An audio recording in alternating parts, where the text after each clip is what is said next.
नेपालका नदीनाला बेच्नेमा राजतन्त्र छैन, नेपालको नागरिकता बेच्नेमा राजतन्त्र छैन। म राजतन्त्रवादी नभए पनि मलाई यो प्रश्न थाहा छ र म स्पष्ट भन्न सक्छु र कुनै पनि गद्दारी राष्ट्रघात गर्नेमा राजतन्त्र छैन। र यहाँ हेर्नुहोस्, तपाईँले सुन्नुहोस्, म भन्छु कसले भनेको छ ती इन्डियनहरूका एजेन्ट टाइपका तर दरबारलाई झुक्याएर राजदूत भएका हिजो चाकडी पञ्चायतको गर्ने तपाईँको हिजो पञ्चायतको माना खाएर भित्रभित्र इन्डियनको गाना गाउने दोग्लाहरूले मात्रै यस्तो कुरा गरेका थिए। मोदी भन्ने मान्छे तपाईँको हिन्दू होइन, उसले हिन्दू राष्ट्र नेपालको विरुद्ध काम गर्यो। उसले भारतमा चाहिँ कतिपय जनतामाथि चाहिँ अत्याचार गरिरहेको छ। उनी चाहिँ उतातिर कर्मचारी हुन् रहेको खडदार बैदार के छिन्, अनि उनले चाहिँ त्यो दलाली त्यो दानापानी खाएको मालिक मानेकी हुन्। आदरणीय दर्शकवृन्द नमस्कार। समसामयिक राजनीतिक विषय पछिल्लो घटनाक्रमको बारेमा कुराकानी गर्नको लागि हामीसँग वरिष्ठ पत्रकार प्रखर राष्ट्रवादी व्यक्तित्व प्रेम कैदी हुनुहुन्छ। आउनुहोस् उहाँलाई स्वागत गरौँ। सर, यहाँलाई स्वागत छ। नमस्कार। प्रधानमन्त्रीजीले भन्नुभएको थियो नि तपाईँको चाहिँ कोरोना नियन्त्रणमा चाहिँ सरकारको 10 अर्ब रुपियाँ खर्च भयो भन्नुभएको थियो। अनि 10 अर्ब खोइ भनेर चाहिँ सडकदेखि लिएर चाहिँ सदनसम्म कुरा उठे, जनतामा व्यापक त्यो कुरो उठ्यो। 8 अर्ब 39 करोडको चाहिँ हिसाब किताब चाहिँ सार्वजनिक गरेको अवस्था छ। यसलाई कसरी हेर्नुभएको छ सर? 8 अर्ब 39 करोडको हिसाब किताब पनि उहाँहरूको हचुवा भरमा छ। हजुर। र यो चाहिँ नि नेपाली जनताले उहाँबाट केही पनि पाएका छैनन्। हजुर। र तपाईँको चाहिँ नि कुनै राहत कार्य गरिएको छैन। हजुर। अहिले तपाईँहरूले हवाई भाडाको कुरा हेर्नुभयो भने पनि सरकार कस्तो तपाईँको निर्दयी र हास्यास्पद काम गरिरहेको छ देख्न सक्नुहुन्छ। हजुर। र कोरोना नियन्त्रणको सवालमा सरकारले जे नीति लिएको छ नि त्यो क्याटेगोरिकल्ली भन्नुपर्दाखेरि एउटा पनि कुरा चाहिँ ठिक छैन।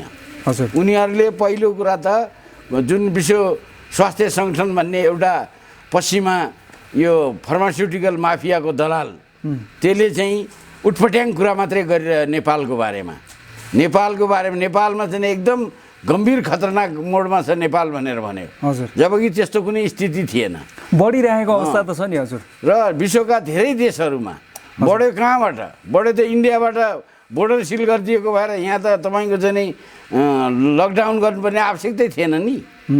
त्यहाँबाट आयो भनेर त स्वयं नेपाल सरकारका प्रधानमन्त्रीले समेत स्वीकार्नु भएको छ। हजुर। र त्यसैले गर्दाखेरि यो सम्पूर्ण कामहरू सरकारको लकडाउन गरेर अर्थतन्त्रको कमर भाँच्ने काम चाहिँ नि अत्यन्तै खराब काम भयो। दोस्रो कुरा उहाँहरूले के गर्नुभयो भन्दाखेरि जुन त्यो रकम छ विश्व ब्याङ्कले दिएको अथवा अन्य अन्तर्राष्ट्रिय सङ्घ संस्थाहरूले दिएको त्यसमा पनि उहाँहरूले धेरै हेराफेरी गर्नुभयो र धेरै जसो भ्रष्टाचारीहरूले खाए। यतिसम्म कि चाहिँ तपाईँको त्यो ओम्नी भन्ने एउटा व्यापारीले गरेको चाहिँ तपाईँको भ्रष्टाचारको चाहिँ पोल खुलेपछि त्यसलाई क्यान्सल गरियो भनियो, तर तिनीहरूलाई ब्ल्याकलिस्टेड पनि गरिएन र त्यसको साथसाथै कसैलाई पनि कुनै प्रकारको कारबाही भएको आजसम्म थाहा छैन। हजुर। र तर जुन हिसाब आयो नि जस्तो 10 अर्ब भनेकोमा 8 अर्ब 39 करोडको यो चाहिँ करेक्ट छ कि छैन? यो छैन। यो करेक्ट पनि छैन र यो कसले तपाईँको कुहिएको चामल दिएर सडेको चामल दिएर मान्छेले खानै नसक्ने उल्टो बिरामी हुने गराएर त्यस्ता चामल बाँडेर चाहिँ तपाईँको सारा व्यापारीहरूसँग यिनीहरूले चाहिँ नि भित्रभित्र कनेक्सन गरेर सबले कमिसन खाने, सबले बाँडीचुडी कार्यकर्ता पाल्ने भए केही गरेन भनेर त संसदमा सबभन्दा ठुलो आवाज उठ्यो नि। हजुर। र त्यसैले गर्दाखेरि सरकारले ठिक काम गरेको छैन। त्यसको विरोध हुनु पर्थ्यो, त्यसको विरोध गरिनुपर्छ र सबै प्रकारका भ्रष्टाचारको विरोध गरिनुपर्छ भनेर मैले नै आह्वान गरेको थिएँ। र अहिले तपाईँले देखिरहनु भएको छ हाम्रा युवाहरू, हाम्रा साना साना नानीहरू सडकमा निस्केका छन्। पुरा देश आन्दोलित भएको छ। तपाईँको चाहिँ पुरै देशका चाहिँ 50औं सहरमा चाहिँ तपाईँका जुलुसहरू निस्किरहेका छन्। सरकारलाई कुनै लाज छैन। अहिलेसम्म कुनै भ्रष्टाचारीमाथि कारबाही भएको छैन। अहिलेसम्म चाहिँ पैसाको उचित तरिकाले पारदर्शी तरिकाले हिसाब दिइएको छैन।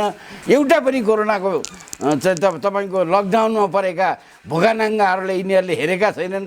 हामीले यहाँ व्यक्तिगत रूपमा खर्च गरेर व्यक्तिगत साथीभाइलाई भनेर यहाँ टोलमा चामल बाँड्नुपर्ने अवस्था छ। पत्रकारहरू तपाईँहरू जस्तो पत्रकारहरूले गएर जब धम्की दिन्छन् अनि मात्रै यहाँ कतिपय सुत्केरीहरूलाई चाहिँ तपाईँको यिनीहरूले थोर बहुत सहयोग गरेको मैले देखेको मोदीज्यू छु। भनेपछि जस्तो सरकारले जुन खर्च सार्वजनिक गरेको छ कोरोनामा यति खर्च भयो भनेर त्यो भएकै छैन भन्नुहुन्छ तपाईँ। त्यो भएको छैन होइन, भएको खर्च चाहिँ भएको छ, तर कस्तो भन्दाखेरि नि मनोमानी तालले गरेर भएन नि, सही तरिकाले गर्नु पर्यो नि। उचित जो मर्कामा परेका छन् उनीहरूलाई चाहिँ नि सहयोग गर्नु पर्यो नि। तपाईँको मर्कामा परेका मान्छेहरूलाई चाहिँ सहयोगै छैन। तपाईँको क्वारेन्टाइन भनेको छ, त्यहाँ कसरी मान्छेहरू मरिरहेका छन्, उपचार नै पाइएको छैन कतिले भनिरहेका छन्। कतिपय ठाउँमा चाहिँ जस्तो सुदूरपश्चिमाञ्चलमा सबभन्दा बढी कोरोनाका पेसेन्ट देखिएका छन्, त्यहाँ कुनै प्रकारको चाहिँ तपाईँको चाहिँ नि त्यो टेस्ट गर्ने विभिन्न मेसिनहरू छन् नि। त्यहाँ धनगढीमा एउटा मेसिन छ अरे पुरा तपाईँको 7 नम्बर स्टेटमा, त्यस्तो पनि कहीँ हुन्छ र किन मेसिन नलिएको? व्यापारीहरू यहाँ 2 मिनट तपाईँको 2 दिनमा चाहिँ नि चाइनाबाट सामान ल्याएर आउन तत्पर छन्, तर सरकारले चाहिँ तपाईँको आफू पनि काम नगर्ने र काम गरेको ताल तपाईँले देख्नुभयो। जस्तो सेनाले काम गरे नि, हजुर, सेनाले पनि चाहिँ तपाईँको चाहिँ नि एकदमै तपाईँको मूल्य हेर्ने हो भने दाँत तपाईँ जिब्रो टोक्नुपर्ने अवस्था छ। सेनाले कसरी भ्रष्टाचार गरिरहेको छ? ओम्नीलाई चाहिँ प्रश्न उठिसकेपछि सरकारले सेनालाई दियो त्यो सामान, स्वास्थ्य सेनाले सामग्री झन् बढी भ्रष्टाचार गर्यो। सेनाले गरेको देख्नुभयो, नयाँ पत्रिकाले सारा चार्टै निकालिदियो र सेनाले चाहिँ तपाईँको बजारमा तपाईँको $100 पाइने सामानको चाहिँ तपाईँको $5000 हालेर ल्याएको छ। त्यस्तो प्रकारको अन्तर छ र त्यस्तो भ्रष्टाचार गरेको छ। सेनाभित्र अहिले भ्रष्टाचारको कुरा गर्नुहुन्छ भने तपाईँको त्यो अजय केशर सिंह भन्नेले तपाईँको सूर्य एयर सपोर्ट भन्ने एउटा कम्पनीबाट एउटा चाहिँ जहाज ल्याएर आयो, एभ्रो टाइपको एउटा जहाज। कहाँबाट, कुन देशबाट लिएर? त्यो इन्डोनेसियाबाट ल्याएर आयो। इन्डोनेसियामा 10,000 फिटभन्दा माथि उड्नु पर्दैन, यहाँ 20,000 फिट नभइकन त्यो जहाज यहाँ काम लाग्दैन। हजुर, त 10,000मा चाहिँ तपाईँको जम्मा 15 मिलियनको जहाजलाई उनीहरूले 35 मिलियन हाले, त्यसमा 60% पे गरियो र यो चाहिँ काम कसले गर्यो? राजेन्द्र छेत्रीको पालामा भयो र त्यसमा चाहिँ नि प्रधान सेनापति राजेन्द्र छेत्रीको पालामा त्यो भयो। अहिलेको प्रधान सेनापतिले अहिलेसम्म त्यसमा कारवाही गरेका देखिँदैन। हजुर, र प्रधान सेनापतिले कारवाही गरेको छैन र सुरुमा त गरम देखियो, फेरि नरम, त्यसपछि गएर बेसरम देखिन्छ भनेर मान्छेहरूले भन्छन् र भ्रष्टाचार गरेर त्यो जहाज किनिया नाममा सेनालाई डुबाउने र राष्ट्रलाई डुबाउने। तपाईँले जसरी भन्नुभयो सरकारले विश्वास गरेर सेनालाई चाहिँ जुन स्वास्थ्य सामग्री ल्याउनको लागि जिम्मेवारी दिएको थियो नि, सेनाले पनि त्यसमा चाहिँ हेलमेट तलमाथि गरेको अवस्था छ भन्नुहुन्छ। सेनाले त्यो जानी जानी गरेको कि त्यो ज्ञान नभएर त्यसो भएको हो कि अर्थात् त्यो हतारले गर्दाखेरि अलिकति मार्केट भ्यालुभन्दा अलिकति धेरै कहिलेकाहीँ तिरेर ल्याउनु पर्ने अवस्था हुन्छ? के त्यस्तो कुनै सम्भावना देख्नुहुन्छ तपाईँ? त्यस्तो सम्भावना भन्दा पनि तपाईँले एउटै कुरो सम्भावना के देख्नुहुन्छ भने सेनालाई ल्याउन लगाउने मान्छे को हो भन्दै रक्षा मन्त्रालय, हजुर, रक्षा मन्त्री। त्यसबाट के देखिन्छ भने रक्षा मन्त्री र रक्षा मन्त्रीका हजुर वरिपरिका केही व्यक्तिहरू छन्, हजुर, जसले तपाईँलाई थाहा छ कि छैन, उनीहरूले चाहिँ नि बेनिफिट लिएर यो काम गरेका छन् र तिनै व्यापारीहरू, तिनै तस्करहरू, तिनै काला धन्दाका मान्छेहरूलाई तपाईँको बिचमा राखेर यी सामानहरू लिइएको छ। यी सामान लिनेमा तपाईँको बिलिङ हेर्दाखेरि चाहिँ नि भयानक भ्रष्टाचार भयो, भयानक हेराफेरी भएर यसमा ठुलो लुट भयो भन्ने कुरा तपाईँको प्रमाणित गरेर राष्ट्रिय स्तरका ब्रोडसिड न्युज पेपरहरूले यो कुरा लेखिसकेका छन्। तर लेखे पनि, संसदमा बोले पनि, बाटोमा सडकभरि चाहिँ सारा नेपाली जनता र नेपाली युवाहरू देखा परे पनि सरकार चाहिँ तपाईँको यसमा लाटोले केरा हेरे जस्तो हेरे बुङ्गो भएर बसिया छ। कुनै प्रकारले चाहिँ उ गरिरहेको छैन र कुनै कसैमाथि कारवाही गरिरहेको छैन। आश्चर्य लागिरहेको छ। अब म पनि सडकमा जानुपर्छ भनेर धेरै मान्छेहरू आएका थिए, तर मैले चाहिँ गएर चाहिँ तपाईँको सडकमा जो गए पनि त्यसमा मेरो समर्थन छ भनेर मैले पठाएँ र आज चाहिँ सडकमा चाहिँ सारा जनता आउने अवस्था सिर्जना भइरहेको छ। तर सरकार चाहिँ नि कसैमाथि पनि कुनै कारवाही गर्दैन। भ्रष्टाचार र मूल्य तपाईँको जुन सामान चाहिँ $100 पाइने $5000 किनेपछि त्यसको त जस्टिफिकेसन दिनु पऱ्यो नि। त्यो किन त्यसमा सरकारले चाहिँ तपाईँको सही कुरा अगाडि ल्याउँदैन? किन भ्रष्टाचारीहरूलाई किन कारबाही गर्दैन? जस्तो अजय केशर सिंह भन्ने मान्छे जुन छ नि, हजुर, हो त्यो मान्छे माथि अहिलेसम्म खोइ जेल हालेको। त्यो कमिसन एजेन्टले चाहिँ तपाईँको करोडौँ रुपियाँ खायो, हजुर, र खोइ त कारबाही गर्छ? सेनाले उसलाई गिरफ्तार गर्नु पर्दैन? र त्यति बेला चाहिँ तपाईँको जस्तो सेनाले सुधीर श्रेष्ठ भन्ने अफिसरलाई चाहिँ त्यो चेक गर्न पठाएको थियो। को अफिसर? सुधीर श्रेष्ठ भन्ने। के हो उहाँको पद चाहिँ? उनी चाहिँ नि सेनाको कुनै अफिसर हुन्न, गौरव शमशेरको पालामा पठाएकोमा उनले त्यो चाहिँ नि इन्डोनेसियाको जहाज ल्याउनु हुन्न भनेका थिए। र त्यति बेला चाहिँ गलत कागज तपाईँको चाहिँ नि 10,000 फिट उड्ने जहाजलाई 20,000 फिट उड्छ भनेर त्यस्तो नक्कली कागज पेश गरेर सबको आँखामा छारो हालियो अरे। त्यस्तो हुँदाहुँदै पनि र त्यो सुधीर श्रेष्ठ भन्नेले पहिले हुन्न भन्यो, पछि हुन्छ भन्यो। यसको अर्थ चाहिँ तपाईँको चाहिँ नि सुधीर श्रेष्ठले पनि धेरै ठुलो भ्रष्टाचार गरेको र यसमा भागशान्ति जय नेपालमा परेको छ भन्ने कुरो थाहा हुन्छ। यसले गर्दाखेरि सेना भ्रष्टाचारमा छ, सेनाले भ्रष्टाचारीमाथि कारबाही गरेको देखिँदैन। र सेनाले चाहिँ नि एकदम ल्यायो भने एकदम सामानहरू आउँछ, कोरोना ठिक हुन्छ भन्ने कुरा चाहिँ गलत साबित भयो। हजुर, कैदीज्यू अब यो प्रसङ्गलाई अलिकति मोड्न चाहन्छु। खास गरिकन देशमा संविधान, हाम्रो मुलुकको संविधान दोस्रोचोटि संशोधन भयो। नेपालको निशान छापमा त्यो चुच्चो भएको नेपालको नक्सा आयो, जहाँ लिम्पियाधुरा, लिपुलेक र कालापानी छन्। सर्वसम्मतिले पास भएको छ। र चाहिँ अर्को चाहिँ कालापानीबाट अब त नक्सामा नेपालको भइसकेपछि त्यो क्षेत्रबाट त भारतीय सेनाहरू फिर्ता हुनुपर्छ भन्ने कुरा पनि उठ्छ। के लाग्छ तपाईँलाई? मलाई चाहिँ नि यो पहिलो कुरा त मैले मैले प्रधानमन्त्री केपी शर्मा ओलीलाई यस विषयमा धन्यवाद दिएको छु। र संसदबाट सबै जुन पार्टीहरूले एकता देखाए राष्ट्रप्रति र एउटा देशभक्ति देखाए, यो चाहिँ बहुतै खुसी लाग्दो कुरा हो। र अर्को कुरा चाहिँ नेपाललाई चाहिँ नि जतिसुकै भारतीय साम्राज्यवादीहरूले षड्यन्त्र गरे पनि नेपालीहरू चाहिँ नि झुक्दैनन् भन्ने कुरा चाहिँ प्रमाणित भएको छ। हजुर, र तपाईँको भूमि आउने जाने भन्दा पनि त्यो भूमिप्रतिको हाम्रो प्रेम देखिनुपर्छ। र मेरो चाहिँ माग के हो भन्दाखेरि त्यहाँ उतापट्टि सुगौली सन्धिमा जहाँसम्म महाकाली नदी भनिने नदी छ, त मूल नदी, त्यहाँसम्म त ल महाकाली भयो। त्योभन्दा माथि त खाली ठाउँ छ नि जहाँ विवाद भइरहेको छ अहिले। त्यो यदि विवाद भएको ठाउँ किन खाली छोडियो? महाकाली नदीलाई मात्रै सीमा नदी मानेपछि त्योभन्दा माथिको मैले भन्न खोजेको कुरो तपाईँले बुझ्नुभयो?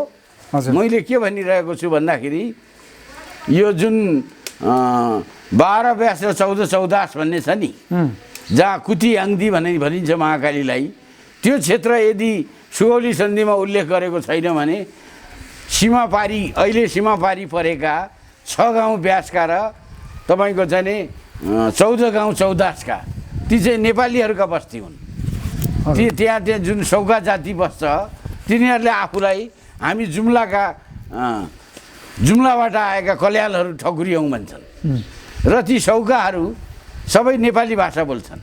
उनीहरूको पहिलो भाषा त सौगा हो, दोस्रो नेपाली हो, तेस्रो चाहिँ नि तपाईँको मात्रै अरू इन्डियन भाषा उनीहरूले उत्तराखण्डका भाषा बोल्छन्। हजुर, तर कुमाउनी बोल्छन् भनौँ न।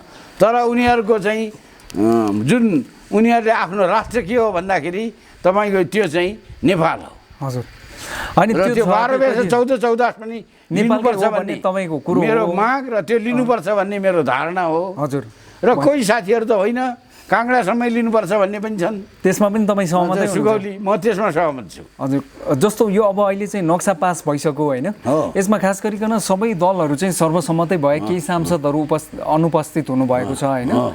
अनि एकजना सांसद माननीय सरिता गिरिजी जो हुनुहुन्छ नि, उहाँको चाहिँ यो एकदमै एउटा श्रृङ्खला नै रह्यो यसको विरोधको।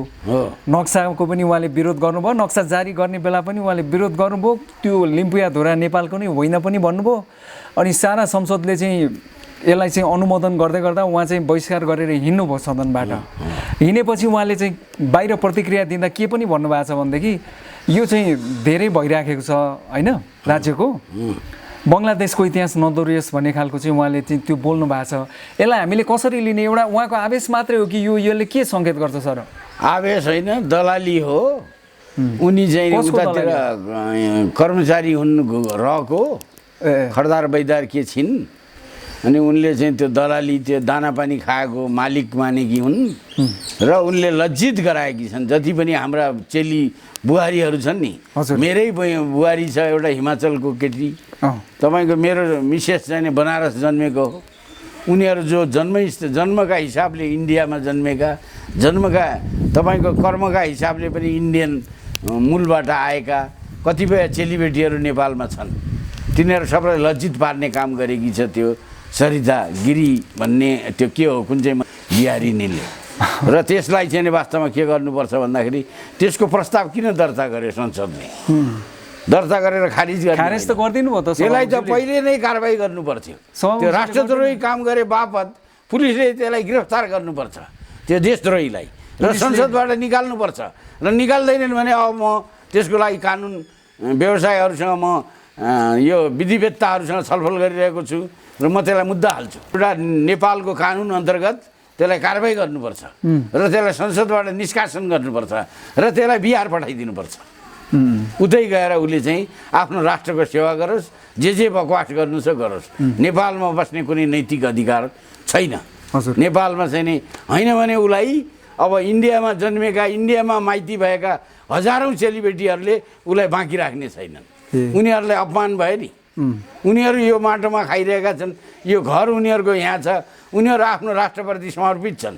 र त्यस्तो एकजना गद्दार निस्केपछि त तिनीहरू सडेको आलु आयो भने त सारा आलु सड्छ नि। हजुर। त्यसो हुनाले यहाँ चाहिँ त रडाको मचिएको छ। कतिजी अर्को कुरा चाहिँ जस्तो अब नक्सामा त हामीले पाइसक्यौँ हाम्रा भूभागहरू लिपु लेक, लिम्बुयाधुरा, कालापानी होइन, यो जमिन हामीले कहिले फिर्ता पाउँछौँ अर्थात् सम्भव देख्नुहुन्छ तपाईँ?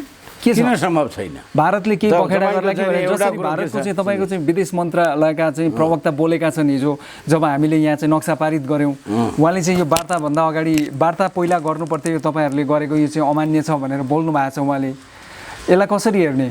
होइन, यो अब उनीहरूले भन्ने कुरा उनीहरूको आफ्नो बाध्यताले भन्यो त्यसले, र त्यो भन्नुपर्ने भएर भनेको हो। त्यो चाहिँ वास्तवमा उनीहरूको कुनै दम छैन।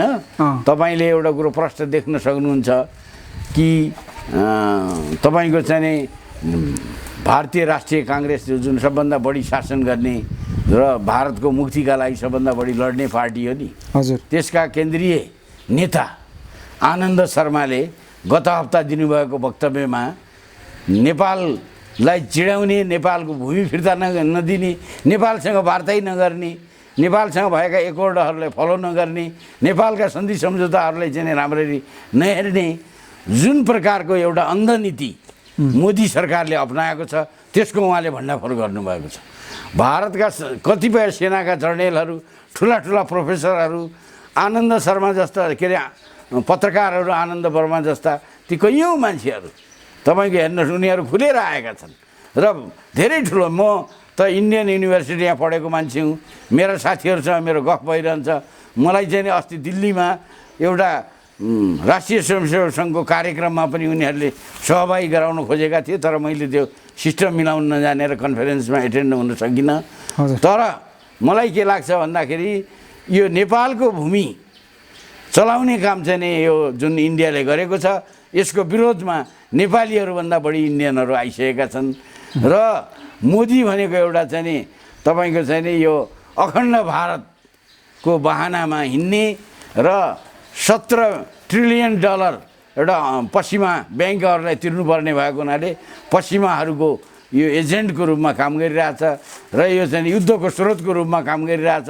आफूलाई हिन्दू भन्ने कश्मीरका पण्डितहरूलाई यसले धोका दियो। मोदी भन्ने मान्छे तपाईँको हिन्दू होइन, उसले हिन्दू राष्ट्र नेपालको विरुद्ध काम गर्यो। उसले भारतमा चाहिँ कतिपय जनतामाथि चाहिँ अत्याचार गरिरहेको छ र एउटा चाहिँ तपाईँको उसको क्रियाकलापले गर्दाखेरि अहिले अब हामीले जस्तो मैले पनि भन्न सक्छु नि, अडवाणी जस्ता मान्छेहरूले अगाडि आउनु पर्यो। यो पश्चिमाहरूको एजेन्ट मोदीलाई यदि उनीहरूले खेद्ने होइन भने यो भारत भन्ने देश रहने छैन। अब त्यस्तो स्थिति उत्पन्न भएको छ। कैदीज्यू, यो खास गरिकन हिजोकै प्रसङ्ग चाहिँ म यसमा जोड्न चाहेँ नि। खास गरिकन हिजो जुन नक्सा पास हुँदै गर्दा अहिलेका सत्तारूढ दल नेकपाका एकजना कार्यकारी अध्यक्ष भनौँ न पुष्पकमल दाहालजी प्रचण्डजीले चाहिँ भन्नुभएको छ नि, राजतन्त्रमा गएको भूमि गणतन्त्रमा हामी ल्याउँदैछौँ भनेर। यसलाई कसरी हेर्नु भएको छ हजुरले? यो अब उनको आफ्नो भाषिक लफाजी बाहेक केही होइन। उनी चाहिँ नि वास्तवमा चाहिँ नि उनले जुन उनीमाथि अहिले आरोप आइराखेका छ नि। के आरोप आएको छ प्रचण्डजीमाथि बताइदिनुहोस् सर।